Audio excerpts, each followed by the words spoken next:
fun experiment, I think. Engage with your food. Again, I call it consciously culinary. I touched on that earlier.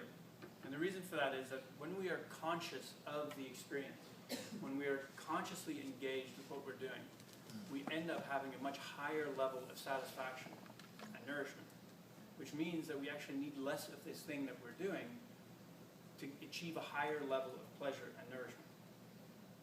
The way this works with food and eating is these are two brains, yes, brain one, brain two. At this point, we're full. So the way your brain is perceiving an action is through all kinds of data points that are coming to the brain, right? They're coming from your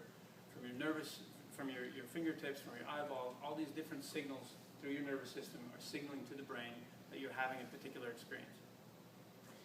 Now say this is eater number one, an unconscious eater, somebody who's just very quickly pushing food down and swallowing it.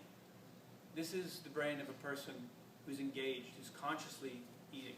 They're paying attention, they're looking at their food, they're smelling it, they're chewing slowly, they're really tasting their food before they swallow it. These are data points going from all the different places in your body to your brain. And we're trying to get the brain full, to feel full. So, unconscious eater kind of glances at the food and is done. Conscious eater is really taking a look at the colors and the plating and how beautiful it is. Gets a little more data points. The unconscious eater didn't even realize that the fajitas were sizzling.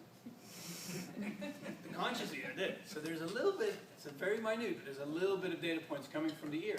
That's also going to this brain. Signaling to the brain, hey, we're having an eating experience right now. Then touch. One person might just, kind of go through it. I did a segment about eating with your hands. A lot of cultures eat with their fingers. When you touch the food, you feel the warmth. You feel the different textures. Some mushy food or some hard food, something crunchy, something cold and green. You can feel these things. Unconscious eater, definitely not eating with his hands, unless it's a hamburger wrapped in paper. Conscious eater, touching the food perhaps. Also a little bit. And then we have smell. Smell is very much tied to taste. Smell is also very much tied to memory. So when we smell things, it actually conjures up stories of our past, which might be pleasant stories or might be unpleasant stories. But there's a connection to those. Mindless eater smells it a little bit, just really by accident. Conscious eater, smelling it a lot. And then we have taste. The unconscious eater is eating so quickly that the food is passing over the tongue and swallowing down. Well, the way that the nervous system picks up the markers that tell us what we're actually tasting, the molecules in the food that are tasted, the food needs to become a solution. So it needs to be in your mouth long enough for it to become wet and liquid, for the solution to be able to transfer the data to your tongue. Oh, this is salty, this is sweet, this is sour, etc. So if you just chew, and swallow, you're barely tasting any of the food, which is why people need way more salt, way more sugar, way more of these primary taste colors, if you will, to even taste anything. So the slower you eat and the more engaged you are with your food, the less you need of those. So, unconscious eater, a little bit of taste. Conscious eater, yummy, this is so good, loving this food. Now, the only one left that signals to your brain that you've eaten are signals from the stomach. And two things. Unfortunately, it takes 20 minutes for your stomach to develop the signal to the brain that you're full. And I've seen people put away an entire meal in 20 minutes. So that person could easily eat 2 meals, because by the time the signal is developed, hey, I'm full, they've already eaten the second meal.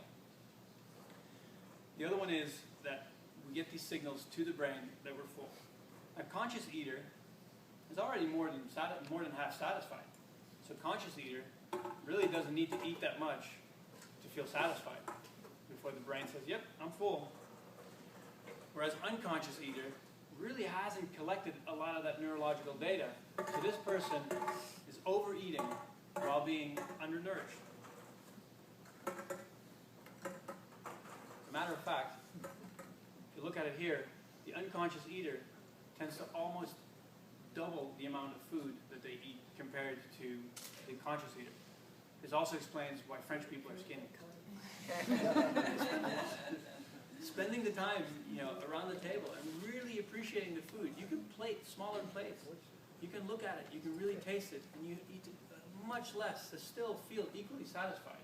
You don't have to be afraid that in this way I'm not feeling satisfied. You will feel satisfied, but it's through this engagement.